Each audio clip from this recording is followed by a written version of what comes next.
Okay, hello. Today I'll be showing you how to use the PrusaSlicer for the software for 3D printing on the Prusa MK, just any Prusa printer in general. So basically, if you open the software, mine's already configured, but it will greet you with the configuration wizard. So this is the screen that you'll see when you open this PrusaSlicer for the first time. All you need to do is just click next. For all of our printers, we usually use all standard nozzles, so 0.4, 0.4, and things like that. Just click all standard and you're good. We don't use MK2s, we only use MK3s, so that's fine. You click next. We don't have this type of printer, so you just click next, and then you don't need to define a custom printer profile or any updates. Click next, and then you just click finish. But I've already done this, so I'll just click cancel because it's already here. So now, once it does that, it gives you this setting, like it just makes this board pop. This is your print surface, okay? So for example, if I want someone's fin on here, you just take the STL files. I have a bunch right here that you get on the USB, for example, and you can take the STL file, you load it up, and you click this add button, and it'll pop this window. You find the location of your STL file, you open it up, and that pops up. So this is one of your fins.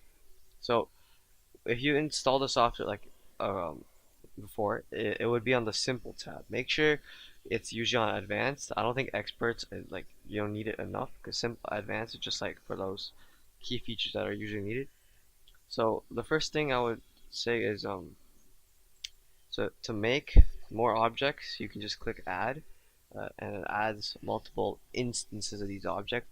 And if you click arrange, this little arrange icon, you could just arrange them all. Now, you see if I add a fourth one, it wouldn't be in here because it would just get stuck. There's a really easy way to do that, to solve this is you click on your image, it'll turn blue, right?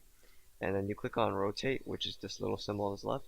And if you drag the blue one, right, you can rotate it to where it's like kind of vertical, right? And then now it's vertical, I can add maybe probably even five, no, just four. So this is four fins. So if you're printing a four fin rocket, this actually works really well because now you can only now you just do everything in one print. But for example, if we're doing three fins, it's just three. So that's how you duplicate objects and like use the rotate tool to help you like put them on the print surface. And it won't print something if it's like off like this because I'll tell you it's outside of the print area. It'll also script the printers. Just make sure you don't do that. And then um, Um, now after this, you have lots of also like other settings. So for example, down here, it's you can manipulate each shape to be however big you want. So this is the position. Usually it just moves with your cursor. Doesn't really matter. You can rotate it however many degrees via this rotate tool, and you can also scale it. So um, this lock button scales, it allows you to scale the sizes. So if I want to make this a bit bigger, I can do 120 and it'll be bigger. But I don't need it, so I can just make it 100. This lock releases it so you can individually scale your X, Y, Z axes. So if you just want it to be a bit thicker, you can just make it 150 and it'll be a bit thicker. But we only need it at 100, so we can just leave it. Now the scale just goes by your original size and it just multiplies it by whatever percentage. Just you can do the math, or you can just like literally go to the size and modify it. So if I want 6 millimeters, you just make 6, and it changes everything to 6. So yeah, that's just how you make the shape bigger. Now, um, basically, now the next setting we want to talk about is the print setting. This just defines the how detailed the print is vertically. So I'll just show you the difference from this point of view. So if we're on 0.3 millimeters, I can click slice now. This just slices it into the layers. You can see that there's layers. You can see it. But if I make it, for example, 0.10, it's a lot thinner. But the problem with this is if I make it 0.10, it takes a lot longer to print. So if your object is a like a very vertical object, like this one where it has everything is just vertically straight, there's no angles left and right, although there may be holes and stuff, This one can be in the draft mode because it doesn't it doesn't need a lot of like thin details because like everything still pops out. You can see it, right? So draft mode will print it way faster, which is way better because like if I do that's 3 hours, and if I slice it at 0.10 millimeters, I just wait for it. So it's a bit slow sometimes. It'll take like 5 more hours. That's why you want to use draft because it saves time and also doesn't affect the result too much. Now that's the print setting. So you can in here you can choose presets. So it just yeah it just defaulted presets that Prusa has made to allow you to just easily switch between profiles. And then in filament, right now I have it set on MakerBot. This is a custom filament. So um, if usually it defaults to like generic PLA or anything. So for filament, you always want to go into the filament settings and just click on the bed temperature. You want to modify it to around 70 on the first layer and then like 65 to 70 on the second layer. This will allow your print to stick to the bed much better, which means that it doesn't flex or curve upwards and ruin your print.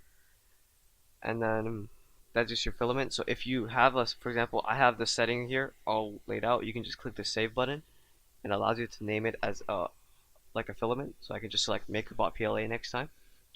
Now the printer, right now we're using the MK3, so you want to just click on MK3 because so there's two printers. One's the MK3, and we're getting a new one, or it's probably going to be built by sometimes if you're watching the video.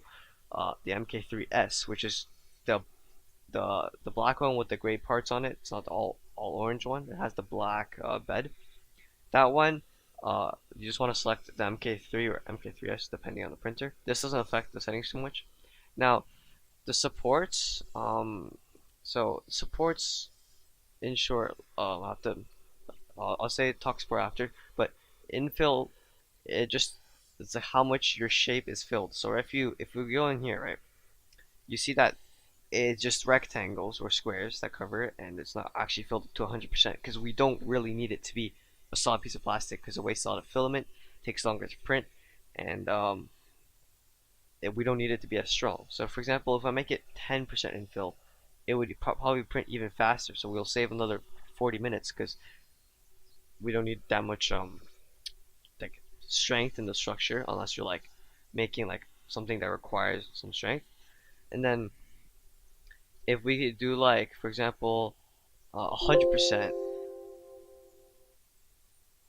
then it's just a solid print, but it would also take a very long time and use a lot of filament.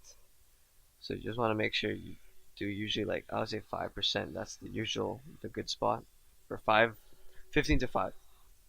Now for supports, an easy way to explain it is just I can just delete all the objects. Let me import a new object.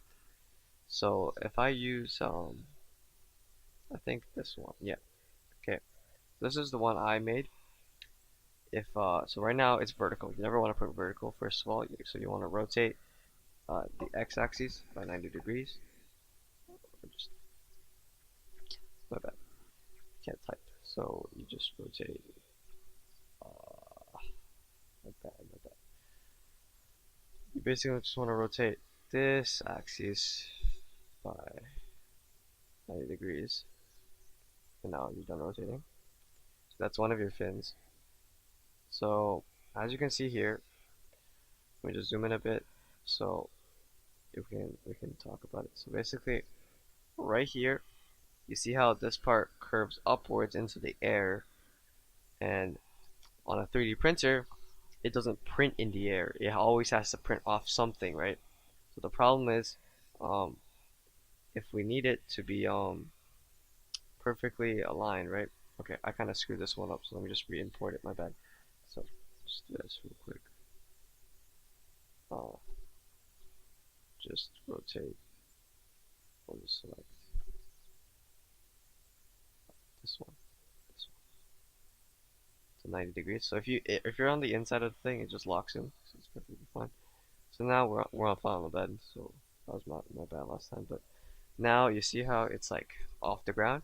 So enabling supports, right? If I enable supports, just always click yes because it just helps it print better. So we click slice now, and we're in the tab. So this switches between the object manipulation tab and the like viewing your slicer code tab. So as you can see right here, it prints this little uh, green stuff, right? This holds up your object while it's printing in an overhang, so it doesn't drip down and print doesn't and it makes it print properly. So this allows it to actually just come out a lot smoother and usually better. Sometimes it leaves a few marks, and you can just take sandpaper and just sand it off, make it smoother. Or like we said, you can also put vinyl over it. That's a very simple solution because the vinyl covers it and it makes it a much smoother surface. So that's supports. This brim, we never need it. It's just basically uh, that it's pretty useless, honestly.